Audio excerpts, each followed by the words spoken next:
નમસ્કાર વાયની ન્યૂઝ ચેનલમાં આપનું સ્વાગત છે। હવે જોઈએ આજના સમાચાર। સાંતલપુર ખાતે આવેલા ઐતિહાસિક શ્રી વિદેશ્વરી મહાદેવ ખીમેશ્વર ગૌશાળા ખાતે શ્રીમદ ભાગવત સપ્તાહ જ્ઞાન યજ્ઞનું આયોજન તારીખ 2/1/2024 ને મંગળવારથી સવારે 9 વાગ્યાથી 1 વાગ્યા સુધી, તારીખ 8/1/2024 અને સોમવાર સુધી ભવ્ય ચોરાડની અંદર પ્રથમ આયોજન ગૌશાળાના લાભાર્થે। પાટણ જિલ્લાના છેવાડાના સાંતલપુર ખાતે ભવ્ય પ્રથમ આયોજન ગૌશાળાના લાભાર્થે આંતરરાષ્ટ્રીય કથાકાર શ્રી શાસ્ત્રી ભરતભાઈ કે રાજગોરના મુખેથી ભવ્ય શ્રીમદ ભાગવત સાપ્તાહિક જ્ઞાન યજ્ઞ શરૂ થશે।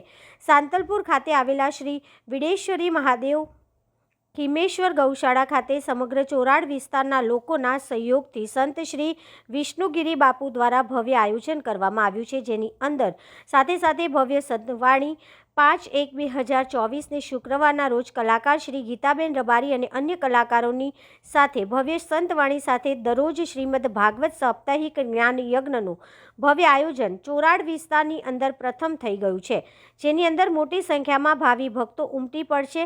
સાધુ સંતો, રાજકીય અગ્રણીઓ આ પ્રસંગે ગૌશાળાના ભૂમિકા દાતા સ્વ નંદુબા લસુભા જાડેજા અને જાડેજા પરિવારના હસ્તે રણજીતસિંહ નટુભા જાડેજા અને તેમનો પરિવાર દ્વારા અત્યારે ગૌશાળાની અંદર 700થી વધુ ગૌ માતાની સેવા કરવામાં આવે છે।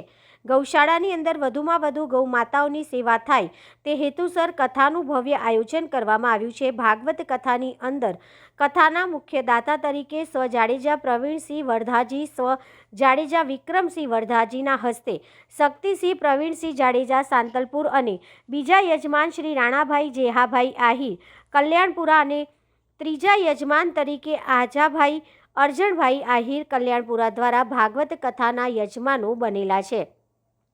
આ કથાનું સ્ટેજ સંચાલન સાહિત્યકાર ઘનશ્યામભાઈ ઝુલા કરશે। સાથે તારીખ 7/1/2024 ને રવિવારના રોજ ભવ્ય રાસ ગરબાનું આયોજન કરાયેલું છે।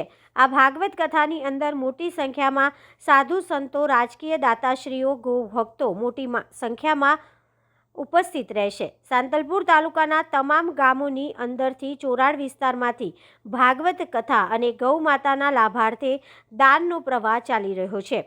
આ ગૌશાળાની અંદર ગૌ માતાની વિશેષ સેવા કરવામાં આવે છે।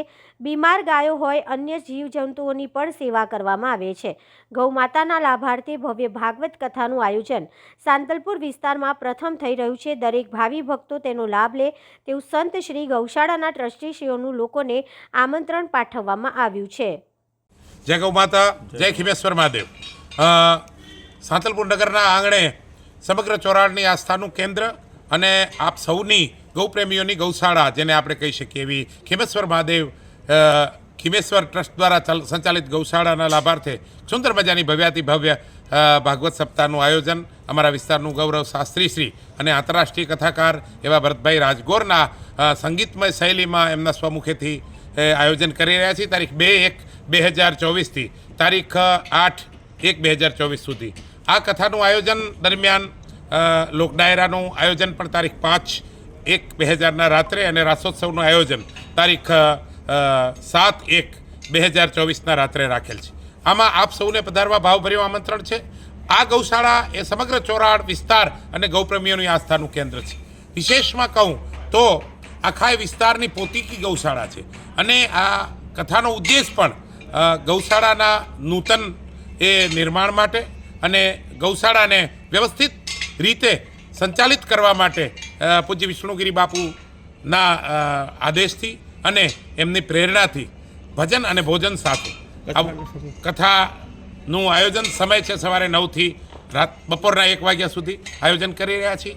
તો આપ સૌને પણ પધારવા આ કથામાં ભાવભર્યું આમંત્રણ છે અને વધારેમાં વધારે ગૌપ્રેમીઓ આ કથાનો લાભ લે, ધર્મપ્રેમીઓ આ કથાનો લાભ લે એવી આપ સૌને ભાવભર્યું આમંત્રણ સાથે નમ્ર અપીલ પણ છે।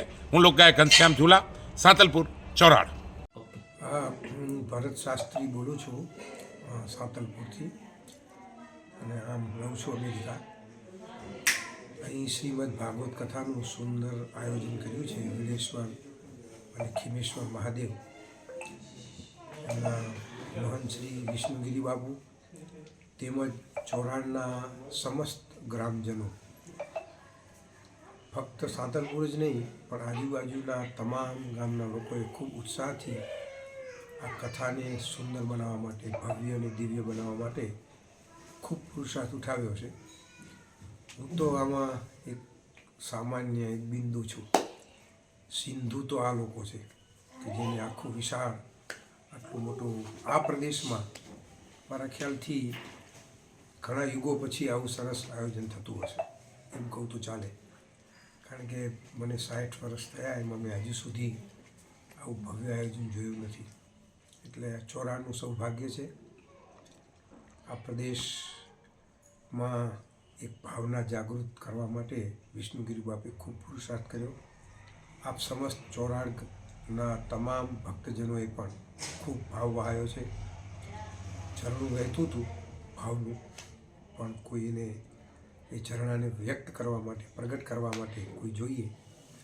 એ આપણા ખીમેશ્વર દાદા અને વીરેશ્વર દાદાએ અને ગૌ માતાની પરમ કૃપા. આખા આયોજનમાં મુખ્ય ગૌ માતા છે.